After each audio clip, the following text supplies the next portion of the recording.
actually wonder if Immortals forgot about it in some way, because it could even have worked as a support pick. So I think that's just incredible value for EG this late in the draft, assuming Kumo has a level of comfort playing it. There's a chance that Immortals was risking the fact that they don't think Kumo is going to be that good at it, and they think sOAZ can win that 1v1 Aatrox versus Sett, but man, that's a power pick coming late. And fans of Jiizuke during his time playing in the EU LCS or LEC, however you want to brand the flavoring there, they're going to remember Jiizuke on this Ryze, very popular pick for him over there. And also, the counter to that, Immortals are saying we're going to take the Viktor into that for the extra laning power. He's got so much wave control, got a lot of team fight capability there. Plus, Jarvan gets a lot of people stuck there in the Cataclysm, making the dunk bucket. The perfect dunk to pair with it is all that AoE from Viktor. Yeah. Personally, I'm happy that Evil Geniuses has put Jiizuke back on a 1-3-1 champion that has earlier game agency. The Kayle yesterday against Cloud9 was really off-brand for the way that they've been winning. And I'm looking forward to see if EG can kind of recapture what we saw during their 5-game winning streak and actually be the second best team in the LCS. That's been an ongoing conversation this entire split. A win here puts them in pretty good position to at the least have a tiebreaker game for that second spot. And remember, their loss yesterday was to Cloud9, who have only lost a single game the entire split. So I'm going to be hesitant to say, oh yeah, they're definitely back to not looking good anymore, because Cloud9 is just a whole other monster. But right now, it's not just Evil Geniuses. We've said it, and we're going to keep saying it. It's Dignitas, Golden Guardians, and Team Liquid fans that are all massive fans of this team right about now. If Immortals wins this, all that talk, all that conversation about who might be able to make it in, are they going to tie break to make some miracle? None of it matters. None of it matters if Immortals stop it here. But right now, with Champion Select done, we are going to be heading into that 5-year to our third game of the day. For many fans, the single most important game of the day. Immortals will take on Evil Geniuses. For Evil Geniuses, they're only playing to make their positioning, their seeding in the playoffs even better. For Immortals, they're playing for a whole lot more. Locking a win in here guarantees them that 6th and final playoff spot, while if they lose, it still keeps hope alive for Dignitas, for Golden Guardians, and for Team Liquid. Yeah, I mean, the most exciting version of today, personally, is if we have that 4-way tie for the 6th place spot. That would require not only EG to win this game against Immortals, but also for Liquid, after losing to FlyQuest yesterday, to beat the 16-1 C9. Yeah. It would be the most absurd of circumstances, but based on what has happened in the previous 2 games today, where we saw the 7-win underdog pick up a win to move to 8, everything has been trending towards that scenario. So we'll see if that continues now. And I think with Jiizuke being back on Ryze and having the potential global pressure of Svenskeren to start setting up some of these 1-3-1s, it's definitely a possibility. The last day of the regular season is always such a heaven or hell situation. You either get games that you're on the edge of your seat, just wondering who's going to come out on top, who's barely going to make it into playoffs, or you get 580 carries versus a Rammus because everything's already decided by then and nobody cares. It's such a funny juxtaposition of how important things can or cannot be as Evil Geniuses go for an early invade onto the red. Spicy invade. There is just a 2-man. Okay, they're not going to find anybody already at the red. They'll look to steal this one away, but Xmithie is there. Well, sOAZ are here, and Eika can move first. And Hakuho even has made his way into the fight now, and Evil Geniuses are going to be found out. Kumo being chased away by sOAZ. Svenskeren having already spent the flash. He's going to try to march his way out here, utilizing the smite onto the Krug to keep himself healthy. sOAZ going to be taken very low. He's trying to get away, has to flash. First blood over to the side of Immortals, and more backup is on the way. Eika has made his path up to the top lane, and now, oh my goodness, Immortals, they'll get the first blood, but what kind of an absolute madman show was that in the top lane? That was thinking that they have Pantheon Sett, so they're going to be able to win any 2v2, but Hakuho's way ahead of this game. He doesn't go to lane. He comes up here. There's no way EG expected that. What a move by Hakuho to make that roam up, thanks to the early ward giving them a little bit of extra information, and then At this point, Svenskeren's just hoping to be able to burn any additional summoner spells. He gets the flash out of sOAZ, but Kumo also has to back away because Eika ended up roaming up.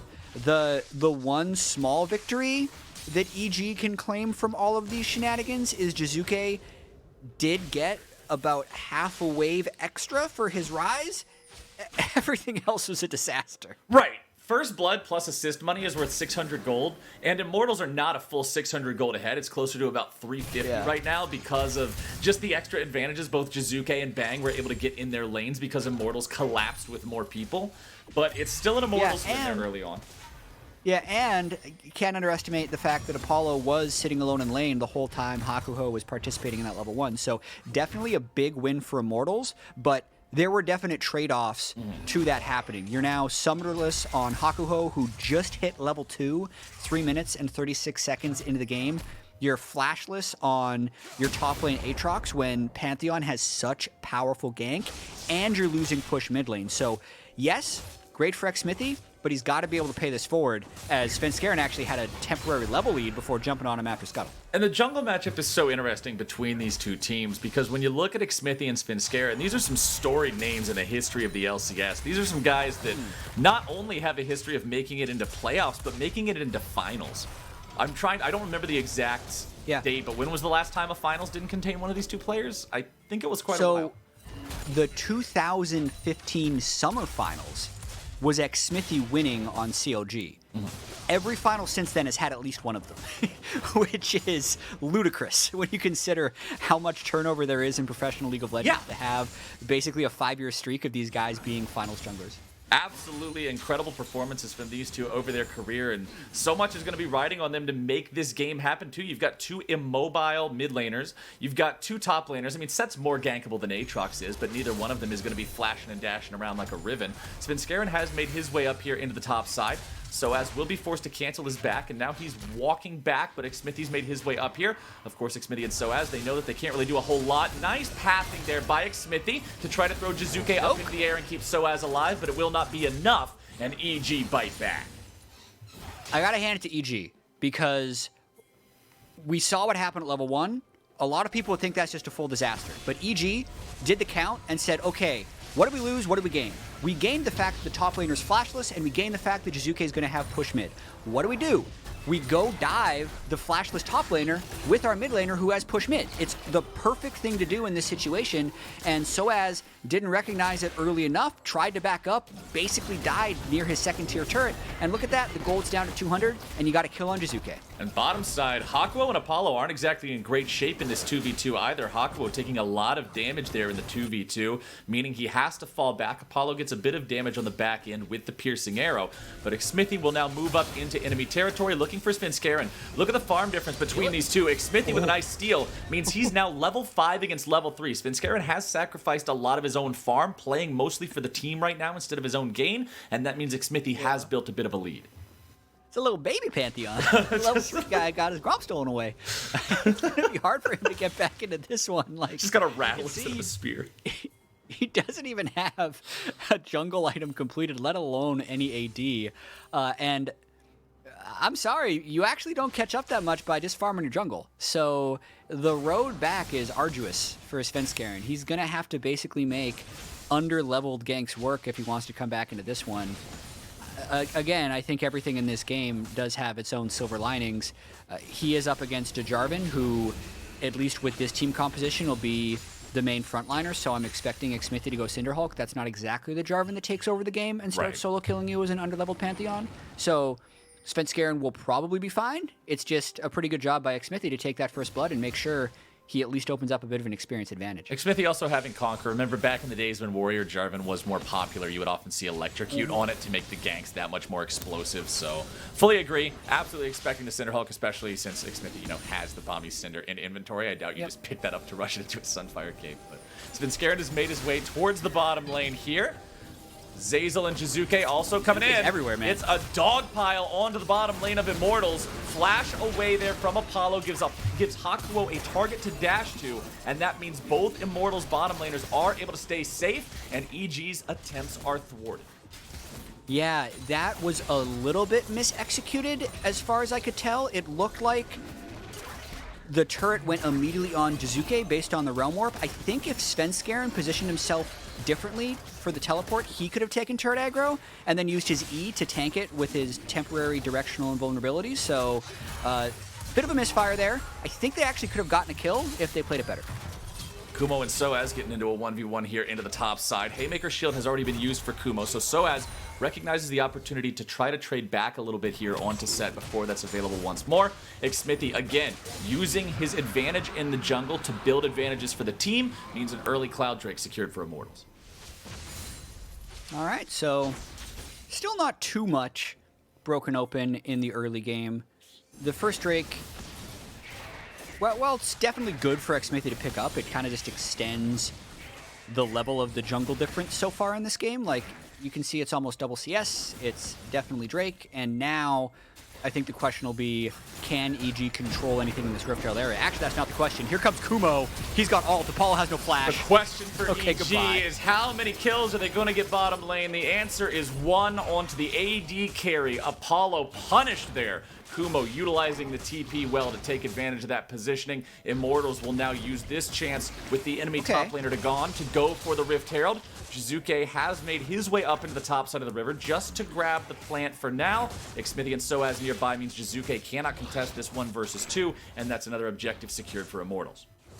Yeah, I think it's really valid to raise the question of, was that teleport worth it? So yes, it does pick up a kill for Apollo, but Bang and Zeyzal immediately recall after. They get no plates on bot turret, and the Rift Herald, since the top laner just teleported away, can't be contested. So you're trading 1 kill and basically only 1 wave of miss CS since Apollo teleported right back to lane for a Rift Herald, which should be, if used properly, 3 plates, maybe first turret as well. It can actually be a win for Immortals, even though it looks so sweet to have Kumo teleport down there onto the flashless AD carry. Right, that's one thing that I think is worth pointing out this game too. This is the first great example of it. It's a 3 teleport to 2 teleport kind of game. Bang does have the heal, wants more combat power, wants the ability to keep himself alive as the fights go on in this game, but Apollo and Immortals will have more global presence just because of the fact that they do have that extra oh, wait, excuse me, I misspoke. Eika does have cleanse there in the mid lane, so it is the same amount of teleports, just mismatched on which lanes those are going to be firing from. As bottom side, Apollo has made it back. As you already mentioned, he lost 1 wave during the time he was dead, but that's really not a very big deal. And Bang and Zeyzal farming up down here. You can see Bang, BF Sword in inventory, trading up against the Bilgewater Cutlass of Apollo. BF Sword, more raw AD, so these attacks will hit a little bit harder, but Apollo has better sustain. Yepers, and I do like the fact that EG has been opportunistic, even if a lot of their opportunistic plays haven't necessarily been the good ones, like the level 1 as well as maybe even that teleport bottom lane. But this type of proactivity, I think, as we move into this mid game now where Ryze can Realm Warp and Pantheon can ult, leads to a lot more, many more chances for them to make stuff happen. Svenskeren laying in wait, though. There's a lot of people roaming in. Immortals trying to collapse onto this bottom side, but won't find the chance. EG sniffs it out. They've got the wards down, and they get back to safety in time. Svenskeren continuing to try to farm up here. You already mentioned the Pantheon ulti online, the Ryze ulti online. Combining globals like that is the reason you draft champions like this. We'll see if EG can continue to make this happen. Eika does have the evolution on his laser, meaning he's able to have that signature Viktor wave control that just makes you immediately have to answer if you leave the lane only for a moment. And Jiizuke does now have to respond. Svenskeren over the ball, looking for the flash. Here comes your CC. He throws down the gravity well, but it will not be enough. He'll be collapsed upon by the rest of Evil Geniuses, or will it be enough after all? Eika gets himself away, 100 HP, and he walks out. The weird thing about cleanse is not only does it cleanse your CC, it gives you CC reduction for the next short period of time, and that's actually what kept Eika alive, because the stuns that came through from Braum ended up being so brief. And then since they use everything, it's almost like Immortals got the skirmish they wanted to drop Rift, and they can get 3 full plates down bottom, fight top. sOAZ forcing the flash out of Kumo, threatening the sweet spot on the third Q, means Kumo has to flash away, otherwise he's in a really bad spot moving forward, especially with the World Ender to chase him down. And Rift Hero getting the plate money bottom side, that turret now down below 1 plate's worth of HP. Plate still standing for another 80 seconds or so, but still, it's exactly as you said, a couple plates, if not the full first turret there for that Rift Hero. Yeah, and Drake 2 coming up, it doesn't actually look like EG is prioritizing this as of yet. Kumo losing his flash would be relatively influential for a potential Drake fight. I'll also have to know Eika is down summoner spells, but Kumo with no teleport means Immortals... Yeah, it means Immortals just get this Mountain Drake uncontested. Right, Xmithie recognizes that. He'll immediately start the Drake up as soon as it spawns. Apollo and Hakuho have the shove on the wave. They'll move themselves over. Hakuho just in charge of clearing out some of these wards, making sure nobody from the side of Evil Geniuses is able to approach the pit. Svenskeren's around, but he won't get anywhere near close enough to try to smite contest this, and that's 2 Drake advantage over to the side of Immortals, and we will see an Infernal Rift this game. Man, Infernal... on Varus Viktor, if they're able to get up there, is quite powerful. But the way I'm kind of tracking the rest of this game is, like, both teams are moving around a lot. Yeah. Even though we're not necessarily seeing that many conversions into kills. And my eyes are going to be on Jiizuke, because I think he's going to be trying to make these 1-3-1 plays. Here we go, 3v1, top side. sOAZ slammed to the ground with the showstopper, having to get himself away with the flash. Might live. Going to be drumming the turret aggro. Svenskeren now going to be tanking up next, blocking it away with that targeted invulnerability.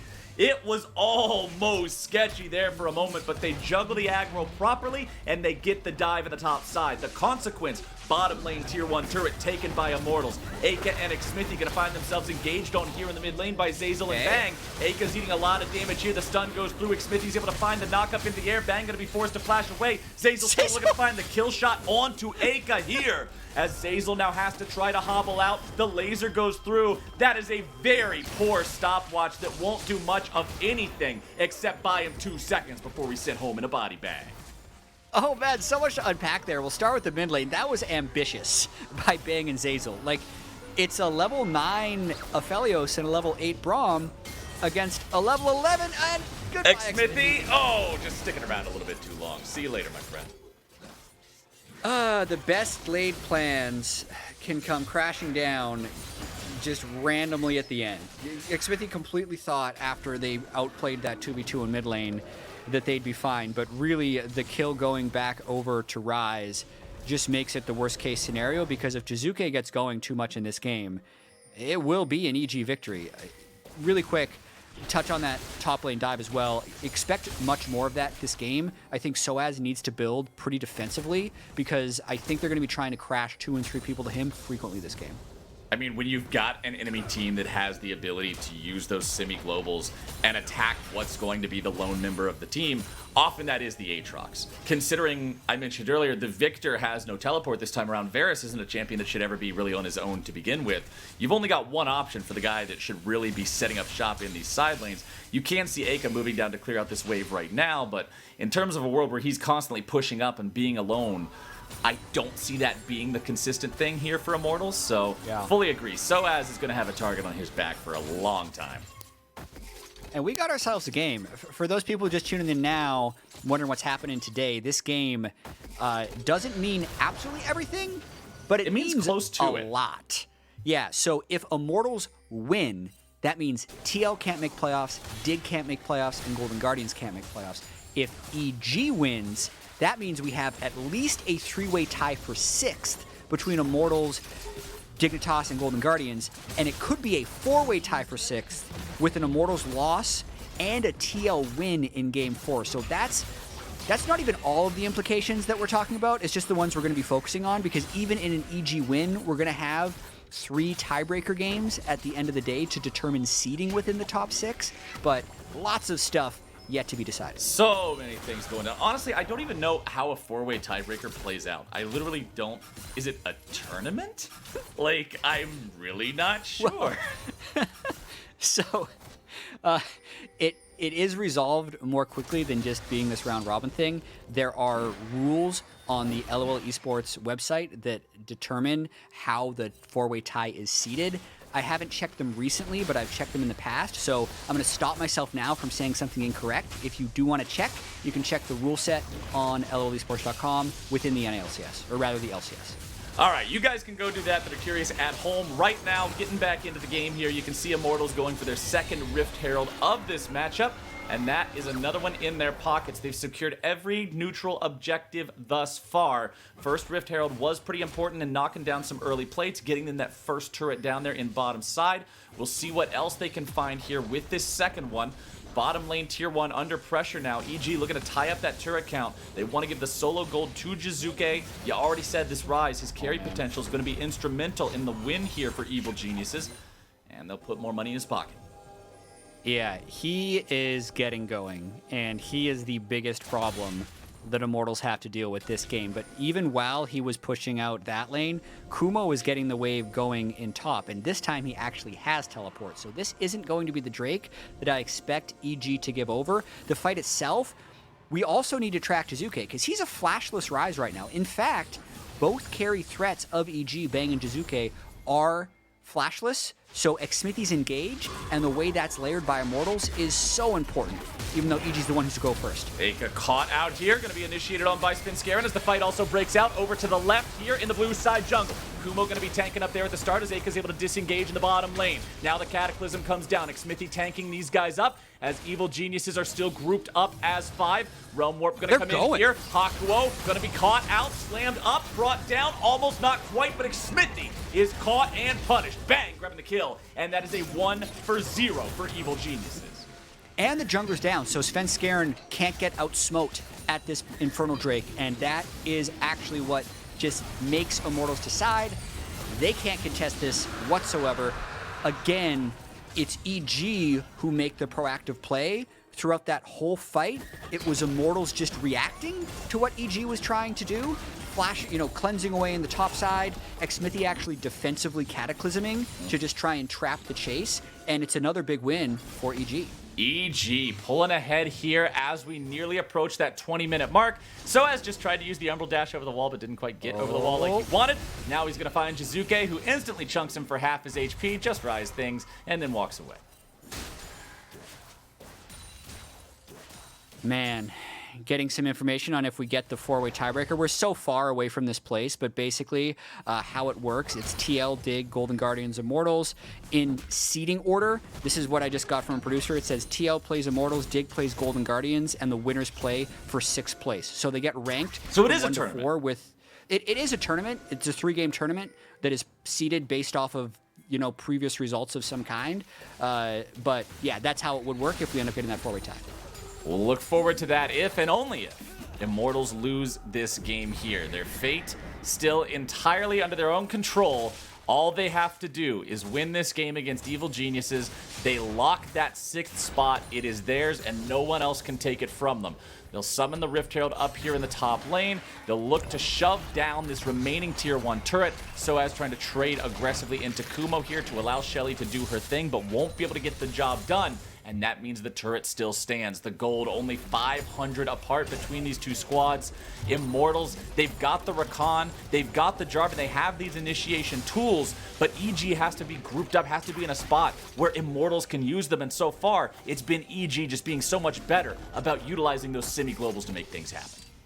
Yeah, they definitely feel like they have the momentum in this game, but we also have to know that this game can go in a lot of different directions. We have Eika working up towards a late-game victor. We have what looks to be a Rageblade Varus coming in for Apollo that would actually shred in some of these extended fights. But if we just look at the map right now, you see the 1-3-1 in action. We see Jiizuke off, pushing up, creating lane pressure.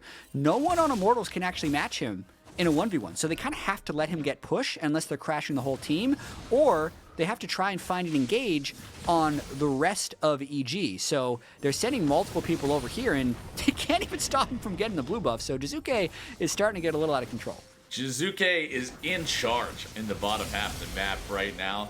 Eika rotating over just to catch that wave. He was being shadowed by an ally just to make sure Jiizuke didn't pop him instantaneously, as sOAZ has to walk his way back up topside. Kumo has shoved that wave back out. Remember, the top tier 1 turret for Immortals is already gone, so sOAZ wants to catch that wave before it collides all the way with tier 2. He'll clear that one out, no problem. But the game's feeling pretty slow right now. Neither one of these teams really overextending themselves, trying to make anything too crazy happen before that next Infernal Drake is summoned up here. 2 minutes until that's live. Still such a close game in stats, but it really does feel like the game is turning in the favor of EG. The Hurricane and Infinity Edge power spike being hit by Bang. Also, the carries flashes being back up for EG. And the fact that they constantly have these waves pushed. So even though Immortals is catching the waves and keeping the farm close, it's not giving them meaningful windows with which to force plays. So I really do like what EG has been doing to keep control of this game. Carry flashes up, not just for EG, but Immortals as well. All the heavy hitters, all the cannons this game, ready to go with those summoner spells, as EG has started up the Baron, and Immortals appears to be none the wiser. Aphelios kills it fast. They are, but they're checking. Xmithie will want to... There's a control word. They're going to see this. Throw something down in there. The Baron's already down to 3k. Xmithie, I mean, they have to go in. The flag is down into the pit. Xmithie looking to go in. Kumo with a wonderful job. The showstopper living up to the name perfectly and shutting down Immortals' chances at stealing this one away. sOAZ is in the world ender. Xmithie's able to bring down the Cataclysm. Svenskeren will fall, and Immortals have to try to find some more than just that. They have lost the Baron only 23 minutes in. They're looking to chase down the rest of Evil Geniuses. Kumo finds shelter underneath the tier 1 turret, but shelter it shall not remain. The turret falls, Kumo falls. And that's a strike back from Immortals after losing that Baron. But at the same time, Jiizuke claims the tier 2 bottom. Yeah, I think if Svenskeren and Kumo wanted to, they could type in all chat worth, because that was a sweet sneak. The fact that they didn't hesitate once Xmithie warded with a control ward, and Kumo just immediately suppressed him out of smite range was awesome.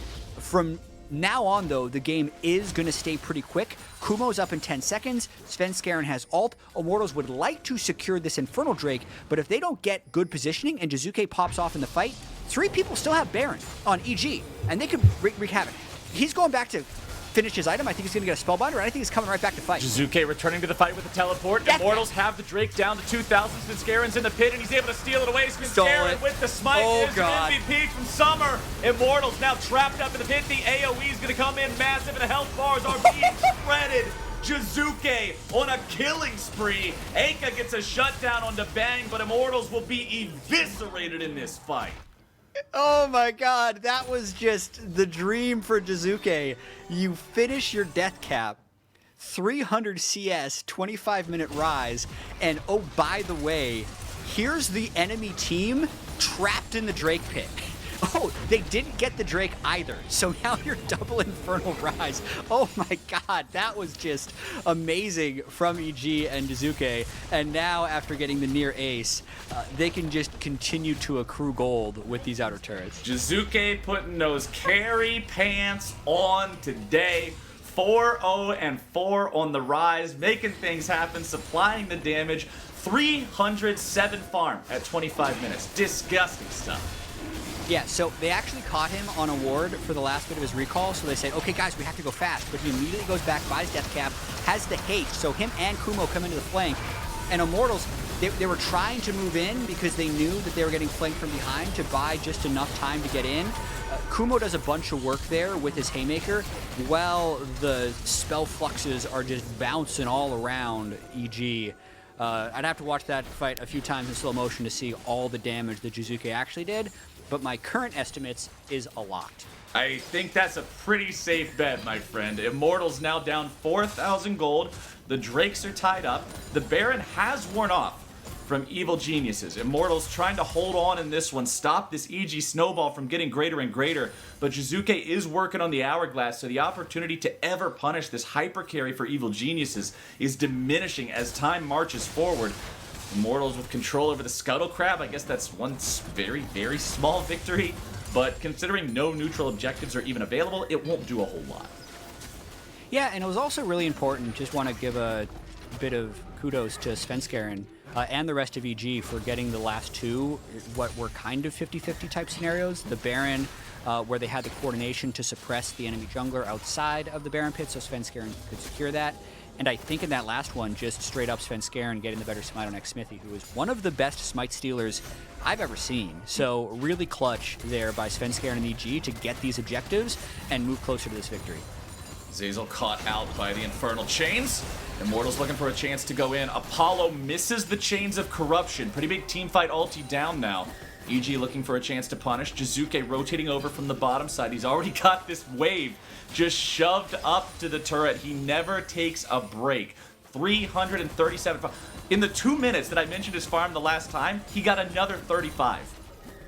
Yeah, it's because at this point, he clears the wave so quickly that he then just moves into the jungle and takes that too. So he's able to get more than the normal just 2 waves per minute rate that a side laner would be able to get because he's just so powered up. Absolutely incredible strength from this Ryze. One more item, and he will be full build. 28 minutes into the game, he does have 5 items if you include the boot. Compare that to Eika, who's sitting on 3.5 with boot included. Not the best comparison of mid lane strength here. Immortals trying to find some way to win, but it's looking so incredibly difficult. How do you ever fight through this Ryze? You gotta find a way to pick them out, and it's just hard because the rest of EG is moving around the map well, and Jiizuke, we talked so much at the start of the year about how he was kind of just off on his own page and the rest of EG was unable to keep up, but they've really worked on that throughout the split, and the team actually seems to be in pretty good synchrony.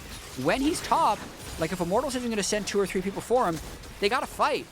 But you can see EG is just kind of letting Jiizuke go to work, not staying within the engage range of Hakuho, who is flashless. So until the Rakan gets a flash for a snappier engage, they can't get a clean thing, and Jiizuke just takes more solo turret gold for himself. Yeah, EG are wisely not forcing when they don't need to force. I feel like all too often we see teams say, all right, we got our split pusher in position, let's force 4v5 for some reason, but today, EG are now going to be stuck in fight here in the enemy jungle. It's going to be the shield from Kumo blocking up so much damage, but the Immortals are once again stuck in the dunk bucket. Slam it through the hoop, Jiizuke. Everybody's in the wrong spot. Xmithie's Cataclysm traps his own team, and EG take yet another team fight. And that was perfect by EG. Jiizuke pushed top lane, got the turret. As soon as Eika matched, Jiizuke said, okay, I'm coming. So just start a 4v4. EG do. They just walk it in with Kumo to get the start. Pantheon ult comes in over the top, and by the end of the fight, it's a 5v4. Again, they kill Xmithie, means they get to this Baron, and Captain Flowers, it's feeling like an EG win. And that possibility for that 4-way tie at 6 seems alive. It's looking entirely likely that EG win this game. Now, important to point out that Immortals were in a game yesterday where they were up an Ocean Soul, an Ornn, 10,000 gold, and the entire game looked like it was going to go their way as well, but then it didn't. Anything could happen in Week 9 LCS play, but you would expect a 6-item Ryze 30 minutes into the game, 1 Drake away from an Infernal Soul, to be able to close this casket. He's just buying 2,500 gold items every reason. He's got 400 farm at 30 minutes. He's generating so much income. And not only does he have 400 farm, I'd love to see the breakout of how much gold he's gotten from turrets, because it feels like EG has 6 turret kills. Almost all of them have felt like it's been solo gold to Jiizuke. So he's just where's my Jeff Bezos Ryze skin? Jeff Bezos is bald like Ryze, right? You can just have a skin where Ryze is so much richer than everybody else as Immortals try to make a play onto Kumo, but it just doesn't work, man. Yeah, well, at least they only burned Cataclysm. Silver linings. EG just has so much freedom here to probably take 3 inhibitors, maybe the game. Well, they'll immediately shred the first inhibitor turret. Eika's chilling, just trying to clear away as many minions as he can. sOAZ and Xmithie coming around from behind, seeing if they can find the opportunity to engage. Chains of Corruption make their mark. Eika looking to provide the damage here with a Chaos Storm, but Kumo's made his way in from the side, and the Moonlight Vigil finds everybody. That's a lot of AoE onto the Immortals lines, and here comes Jiizuke. The backup is there, and that is all they'll need to do. Evil geniuses forcing Immortals back into the fountain, slaughtering them on their own steps. And now they'll take down the Nexus turrets. They'll take down Immortals. And now, oh my goodness, Jatt, we are in store for some tiebreakers because 6th place is anybody's game. Immortals fail to clinch the number 6 seed. All they needed coming into this week was a single win. They've now gone 0-2. Golden Guardians and Dig have both gone 2-0. So at the very least, that's a 3-way tie for 6th with teams at 8 and 10. But if you look at those standings, we got a little old Team Liquid, 4-time defending champion, who's 7 and 10. They're playing against Cloud9. If they win, we got ourselves a 4-way tie. And the way that would work would be they'd be randomly drawn into a bracket. I got confirmation on this. Then one would play the other. Winner of that goes to the final. The other one will play the other. Winner of that goes to the final. It's resolved in 3 games, and we'd have our 6th and final playoff team. But also, depending on what happens in the other 2 games, we have 3, 4, or 5 possible tiebreaker games. So many implications to work through. Congratulations to EG for picking up that win and having a good chance at getting the 2nd place seed in the regular season. But we're in for some fun, Captain Flowers. Stay tuned for the rest of the madness. He already described it. There is so much on the line here. If you are a Team Liquid fan, you best not be going anywhere, as we're about to step away to set up game number 4, TL versus C9. In order for them to do it, they have to take down the 16-1, already locked number 1 seed. But with the way things are going today, anything is possible. We'll see you right back here after the break.